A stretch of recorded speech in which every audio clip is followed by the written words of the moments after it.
राज्य स्तरीय राष्ट्रीय आय एवं योग्यता आधारित छात्रवृत्ति परीक्षा 2022 अर्थात NMMS परीक्षा की बात कर रहा हूं, जिसमें सेट का एक पेपर होता है जिसमें 90 प्रश्न पूछे जाते हैं और उन 90 प्रश्न में इतिहास के भी प्रश्न रहते हैं।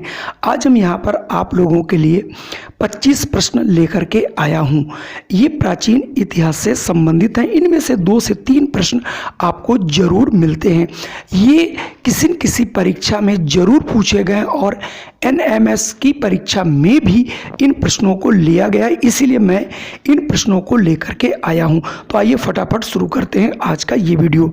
सबसे पहला प्रश्न है, हड़प्पा सभ्यता की खोज किसने की थी? तो आपको बता दूं, ऑप्शन आप लोग पढ़ते रहिएगा कि हड़प्पा जो सभ्यता थी इसकी खोज की थी राखल दयाराम साहनी ने, यानी यहाँ से ऑप्शन ए सही हो जाएगा। और ये भी जो की थी ये 1921 में इसकी खोज की थी। तो आपको याद रखना है कि 1921 में जो है दयाराम साहनी ने जो है हड़प्पा सभ्यता की खोज की।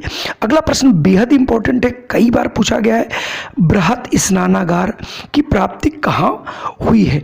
यानी एक बड़ा सा जो स्नानागार मिला था ये कहाँ मिला? तो जो बृहत स्नानागार था ये मिला था मोहनजोदड़ो में। तो ये बृहत स्नानागार मोहनजोदड़ो से प्राप्त हुआ है, जो उत्तर से दक्षिण तक 54.86 मीटर तथा पूर्व से पश्चिम तक 33 मीटर है। और इसका जो स्नानागार था, जो इसके बीच का जो प्रांगण था उसमें एक बहुत बड़ा जलाशय था। यह 39 फुट लंबा और 23 फुट चौड़ा तथा 8 फीट गहरा था और इसका उपयोग अक्सर धार्मिक कार्यों के लिए किया जाता था। चलिए बढ़ते हैं हम अगले प्रश्न पर।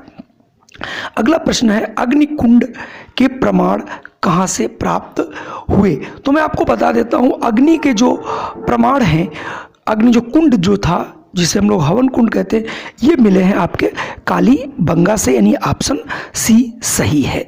अगला प्रश्न हमारे लिए, आप लोगों के लिए बेहद इंपॉर्टेंट प्रश्न है, सैंधव स्थलों में किसकी प्राप्ति नहीं हुई? तो सैंधव स्थलों में किस चीज़ की प्राप्ति नहीं हुई? तो कहीं पर भी ये बंदरगाह मिले हैं, अन्नागार के भी मिले भंडार और कर्मचारी आवास भी मिले, लेकिन कहीं पर मंदिर के प्रमाण नहीं मिले हैं। तो यहाँ से ऑप्शन डी आप सही कर लेंगे। अगर मैं बात करूँ 5वें प्रश्न की, हड़प्पा सभ्यता में किसकी खेती नहीं होती थी? तो आपको बताता चलूं, जौ के प्रमाण मिल चुके हैं, चावल के मिल चुके हैं, मटर के मिल चुके हैं, लेकिन कहीं पर भी गन्ना के प्रमाण नहीं मिले हैं। तो यहाँ से ऑप्शन बी सही हो जाएगा। अगर मैं प्रश्न 6 की बात करता हूँ, हड़प्पा संस्कृति का संपूर्ण जो क्षेत्र था वो किस प्रकार का था? ये त्रिभुजाकार था, ये हमें याद रखना है। चलिए यहाँ इस पेज का अंतिम प्रश्न है, विश्व में सबसे प्राचीन जोता गया खेत, यानी पूरे वर्ल्ड में सबसे अगर पहला जो जोता हुआ खेत था, ये प्रमाण कहाँ से मिले हैं? तो ये आपको कालीबंगा से मिले हैं। तो यहाँ से कालीबंगा आप टिक कर लेंगे। चलिए बढ़ते हैं अगले प्रश्न। भारत में कौन सी धातु विश्व में सबसे पहले पाई गई? तो यहाँ से आपको याद रखना है कि भारत में जो है सबसे पहले विश्व की जो धातु पाई गई है वो है आपका तांबा। ठीक है, तो तांबा जो हमारी धातु है वो विश्व की सबसे पहली धातु है। अगला है, जहाज़ों की गोदी यानी डॉकयार्ड कहाँ से प्राप्त हुए, यानी बंदरगाह जो है कहाँ से मिले हैं? तो 9वें का हो जाएगा यहाँ से लोथल, यानी लोथल जो है, लोथल में डॉकयार्ड मिले हैं। अगला प्रश्न है आपका, फारस की खाड़ी प्रकार की एक मोहर मिली है, ये मोहर कहाँ से मिली है? तो ये मिली थी आपकी लोथल से। तो यहाँ से ऑप्शन ए हो जाएगा। अगला प्रश्न है, ऋग्वेद में कितने मंडल हैं? और इसका सही जवाब है कि वैसे जो ऋग्वेद था उसमें आपके 10 मंडल मिले हैं। चलिए बढ़ते हैं अगले प्रश्न पर। अगला प्रश्न है वैदिक कालीन समाज कैसा था। तो यहाँ से आपको याद रखना जो वैदिक कालीन जो समाज था वो आपका वर्ग विभेद रहित था, लेकिन उत्तर वैदिक काल जो था उसमें वर्गों का विभाजन हुआ है। अगला प्रश्न है सभा समिति नामक संस्थाएं संबंधित हैं। तो यहाँ से आपको याद रखना ये उत्तर वैदिक काल से संबंधित है। अगला प्रश्न है महात्मा बुद्ध का जन्म कहाँ हुआ था। तो आपको याद रखना है जो महात्मा बुद्ध जी उनका जन्म लुम्बिनी में हुआ था। अगला प्रश्न है प्रथम बौद्ध संगति का आयोजन कहाँ हुआ था। तो जो प्रथम बौद्ध संगति हुई थी ये राजगृह में हुई थी। तो यहाँ से ऑप्शन बी सही होगा। चलिए बढ़ते हैं अगले प्रश्न पर। Very most important, Mahavir Jain धर्म के तीर्थंकर थे। तो ये आपके थे 24वें, ठीक है। तो यहाँ से याद रखना है 24वें। अक्सर लोग इनके प्रथम लगा देते हैं, जबकि प्रथम इसके ऋषभदेव थे जो कि इसके संस्थापक थे। अगला प्रश्न है 17 कि महावीर ने जैन धर्म की प्रतिज्ञाओं में क्या जोड़ा।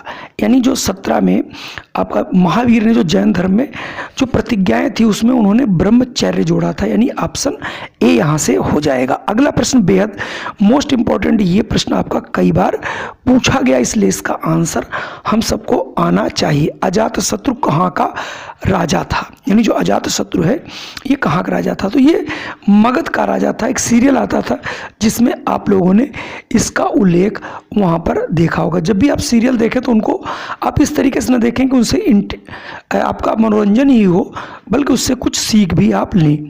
फिर अगला है 19वां डैश डैश डैश शासक जिसने एक सच्चे जैन मुनि की तरह उपवास के द्वारा शरीर त्याग दिया। यानी वो कौन सा ऐसा व्यक्ति था जिसने जो है अपना शरीर जो है उपवास करके त्यागा है।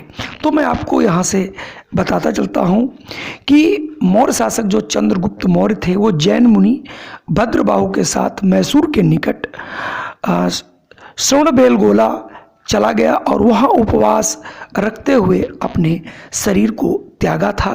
तो यहाँ से 19वें का जो ऑप्शन है वो आपका ए यहाँ से हो जाएगा, यानी चंद्रगुप्त मौर्य। अगला प्रश्न है अशोक ने कलिंग युद्ध कब किया। आपको इसका आंसर जरूर आता होगा और यह प्रश्न आपसे भी पूछा गया है। यानी जितना 19वां प्रश्न उतना इंपॉर्टेंट नहीं है जितना 20वां प्रश्न है। 20वां प्रश्न कई बार पूछा गया है।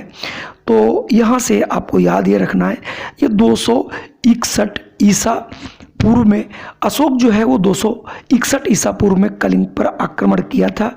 ये जो युद्ध था उसमें भारी जनहानि हुई थी और उसी से वो दुखी होकर के उसने बौद्ध धर्म अपना लिया था और कभी भी शस्त्र न उठाने की प्रतिज्ञा ली थी। चलिए बढ़ते हैं अगले प्रश्न पर। बेहद मोस्ट इंपॉर्टेंट है, अर्थशास्त्र संबंधित है। जो अर्थशास्त्र है ये आपके चाणक्य ने लिखी थी और ये जो पुस्तक है नीति शास्त्र एवं लोक प्रशासन से संबंधित है। तो यहाँ से इसका जो ऑप्शन है वो आप भी सही कर लेंगे। अगला है गुप्त संवत है, यानी गुप्त संवत का जो शुरुआत है वो कब से कब तक है। तो ये 319 से 320 ईस्वी माना जाता है। तो यहाँ से ऑप्शन आपका जो है ए सही हो जाएगा। चलिए बढ़ते हैं 23वें प्रश्न पर। वेरी मोस्ट इंपॉर्टेंट है कि चीनी यात्री, पहले पूछा जाता है चीनी यात्री कौन था, तो उसमें ऑप्शन दिए रहते हैं। तो यहाँ पर दे रखा है चीनी यात्री ह्वेनसांग किसके शासनकाल में आया था। तो आपको ह्वेनसांग हा से शुरू हो रहा, तो आपको उसको याद रखना ये हर्षवर्धन के काल में आया था। अगला प्रश्न है त्रिकोणीय संघर्ष में सम्मिलित नहीं था। यानी 24 में जो त्रिकोणीय संघर्ष था इसमें जो है ये राष्ट्रकूट जो थे ये त्रिकोणीय में जो डी यानी आपका चोल वंश जो है ये संबंधित नहीं था। अगला प्रश्न है कवि चंद बरदाई ने अग्नि कुंड से उत्पन्न हुआ किसे मानते हैं। तो यहाँ से इस प्रश्न का आप अगर उत्तर देखें तो वो हो जाएगा ई, उपयुक्त सभी, वो सभी के प्रतिहार, चालुक्य, परमार और चौहान सभी को मानते। तो आज के ये हमारे थे 25 प्रश्न। आपको कैसे लगे? अगर हमारे ये वीडियो पसंद आया तो कृपया लाइक कर दीजिए, और अगर चैनल पे पहली बार आए हैं तो आप हमारे चैनल को सब्सक्राइब कर लीजिए, और इस प्रकार की वीडियो आप तक मिलती रहेंगी। जय हिंद, वंदे मातरम।